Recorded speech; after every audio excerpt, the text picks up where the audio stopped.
Welcome back to Building Character, where we figure out how to play as your favorite fictional characters in Dungeons & Dragons. Join the Patreon for this character sheet and a whole bunch more, and like and subscribe to stay relevant next time you play. Maybe. Today we're building Yamcha from Dragon Ball. I actually just started the series for the first time. I've only seen Yamcha in a couple episodes. Can't wait to see how he develops alongside Goku and stays relevant as things progress. Smell like a sound, I'm lost and found, and I'm hungry like no home. Let's start off with our goals for this build. First, we need the Wolf Fang Fist, a storm of attacks with overwhelming speed and precision. Next, we need a Ki Blast we can steer. Vegeta might have a bigger Ki Blast, but you know how to use yours better. Finally, we need to fly around. Mobility options are always a blessing. For stats, we'll be using the standard point array from the player's handbook. Roll for stats if you want, just keep those multi-classing minimums in mind. There are quite a few for this one. Dexterity will be number one. Your biggest asset is your speed. In most of the Dragon Ball Z fighting games, you're one of the fastest characters. Charisma after that, you're a tall guy with long dark hair. I'm told that's pretty hot. Wisdom next, your senses should also be pretty sharp. If you want to be a pitcher, pitchers need to see the plate. Follow that up with Constitution. Sure, Yamcha gets beat up a lot, but the people who beat him up are really strong. Strength is a bit low. Compared to the Saiyans, you're a little weak, and we'll dump Intelligence. The Z fighters are pretty much a himbo only squad. Yamcha is a human. There's nothing wrong with that, and variant humans get a feat for free like Fey Touched, giving you the Misty Spell step once per long rest for free, letting you teleport 30 feet as a bonus action for a little speedy zip. You can also choose a first level enchantment or divination spell. Hunter's Mark is a fantastic option for a melee fighter, letting you pick a creature to deal an extra d6 of damage to with all of your attacks, and you have advantage on checks to track them for an hour. That's already fantastic, but you also get to raise your charisma up by 1 point.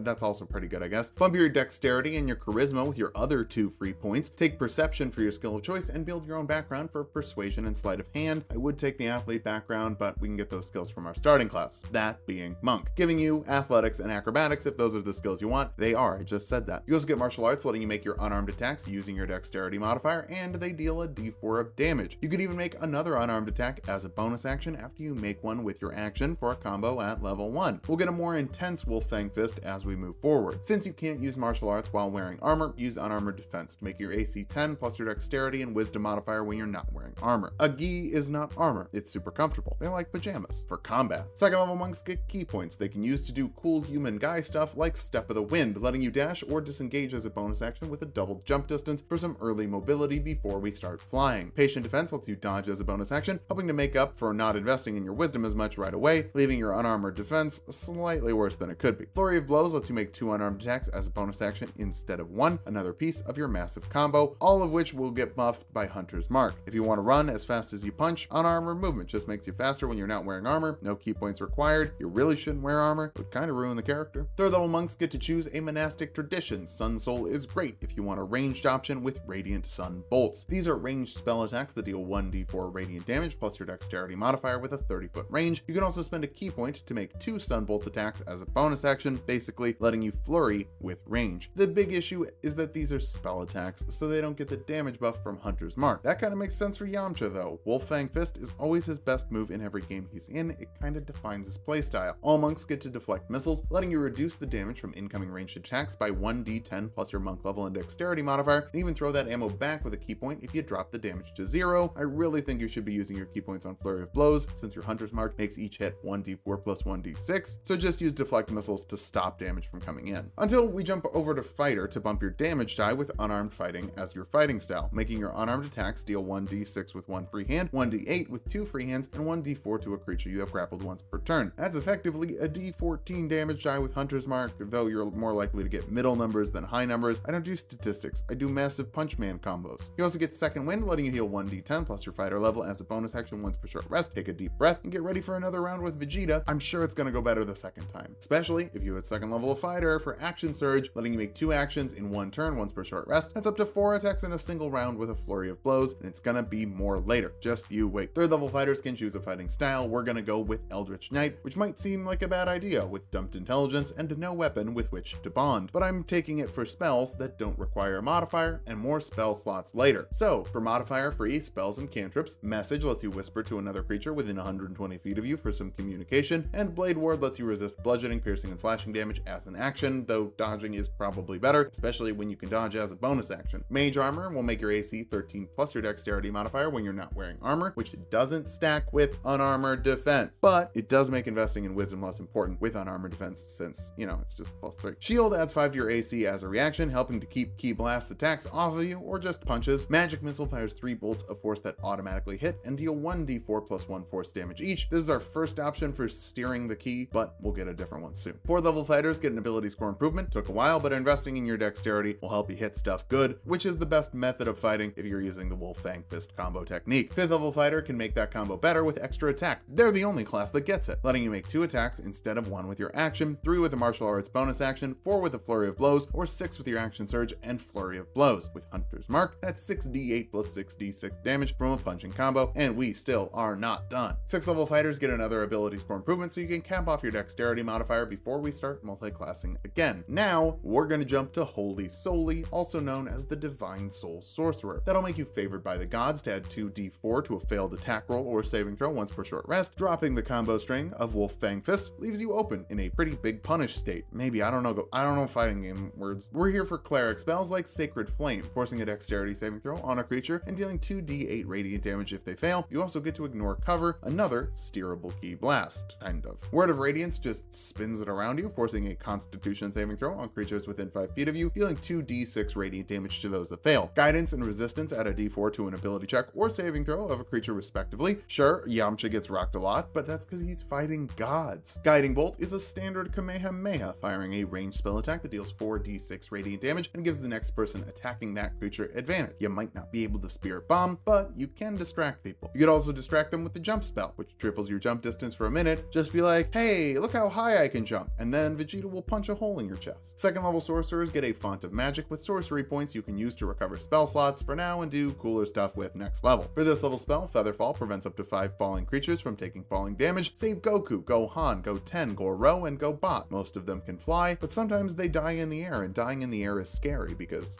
failed death save when you splat on the ground like Wile E. Coyote. 3rd level sorcerers get Meta Magic, letting you augment your spells with sorcery points. Extended Spell doubles a spell's duration, so you don't have to stop flying when we start flying. Quicken Spell lets you cast a spell as a bonus action that normally takes an action, helping mix a Kamehameha into your combos. For this level spell, Flaming Sphere creates a 5-foot diameter ball of fire that you can move 30 feet with your bonus action. Creatures within 5 feet of it have to make a dexterity saving throw or take 2d6 fire damage, making this a very solid crowd control option and letting you get your extra attack as your action. 4th level sorcerers get another ability score improvement. Let's start working on charisma for better Ki Blasts. For this level spell, Mirror Image lets you get your after image technique on, making 3 illusory duplicates to take hits for you. On a 6 or higher, they hit 1 of 3. On an 8 or higher, they hit 1 of 2, and an 11 or higher if you only have 1 duplicate left. Even better, the duplicate's AC is 10 plus your dexterity modifier, so that's 15. There's a non-zero chance that they could also miss your duplicate, and your duplicate doesn't get destroyed. 5th level sorcerers can learn 3rd level spells. Fly lets you fly 60 feet per round for up to 10 minutes depending on your concentration, but actually with unarmored movement, that's going to be 70 feet, making you even better at getting into the melee range where you belong. 6th level sorcerers can grab another 3rd level spell, and haste is best if you don't actually need to get high, doubling your movement speed, adding 2 to your AC, giving you advantage on dexterity saving throws, and an extra action to dash, disengage, hide, or make 1 more attack. When the spell ends, you have to take a round off of actions and reactions. This is actually more of a defensive move, considering it requires concentration and would stop you from using Hunter's Mark. Hunter's Mark is 3 attacks per round that can deal an extra 3d6 damage. Haste would give you 1d8 plus 5. It's a very negligible difference, but haste with mage armor would give you 20 AC, basically what you would have if you didn't leave monk and did the correct monk stats. Speaking of multi-classing, back to fighter. 7th level Eldritch Knights get War Magic, letting you make a weapon attack as a bonus action after you cast a cantrip with your action. Really not all that great. You're just gonna punch stuff. If you really want to blast someone first though, this is a decent option. 8th level fighters get another ability score improvement, cap off your charisma modifier. That's the casting modifier we are using after all. 9th level fighters get Indomitable, letting you reroll a failed saving throw once per long rest, and while you can use it on death saving throws, I suggest you use it before you have to make a death saving throw. Death saves aren't that big of a deal. Someone will find the Dragon Balls and bring you back in a month. It's kind of wild how unimportant the Dragon Balls end up being in a show called Dragon Ball. 10th level Eldritch Knights get Eldritch Strikes, giving a creature you hit with a weapon attack disadvantage on a spell you cast before the end of your next turn. That will let you combo with Flaming Sphere or Sacred Flame or, and hear me out, our Capstone, the 11th level fighter, where you can make 3 attacks in a round. 4 with martial arts, 5 with a flurry of blows, 8 with an action surge, or 9 if you have haste up. But I think stop at 8 with Hunter's Mark. We can talk about that in the pros section. Now that we've hit level 20, let's figure out how viable this build is. First, you have a flurry of Fang Fists with 4 attacks before you spend resources, like a capped off fighter would, but you can also push that even higher with a flurry of blows and haste as well, or buff the damage with Hunter's Mark. Buffed with Hunter's Mark, that's 8d8 plus 8d6 plus 40 damage in a single round, or around 96 with median rolls. You're also very mobile with a buffed flying speed when you need it to get where you need to go. Finally, you're low maintenance with unarmed attacks, cantrips, and unarmored defense, making you ready to go whenever you need to be. For weaknesses, your HP is a bit low for a melee fighter, somewhere in the 120 range depending on how you rolled. You're also low on intelligence, so illusions could bamboozle you pretty easily. Finally, we really only gish for a flying speed. Focusing on fighter or monk would make you a much better melee fighter, but you're still actually a really good melee fighter, and flying is fun. Use your speed to fight like a wolf that can fly and shoot lasers. Just watch out for higher power levels, otherwise you might not be top dog for very long. Thanks for watching. If you liked the video, subscribe for more. We make 2 videos every week. Join the Patreon for this character sheet and a whole bunch more, and sub to Tulok and Mango for more Tulok fun.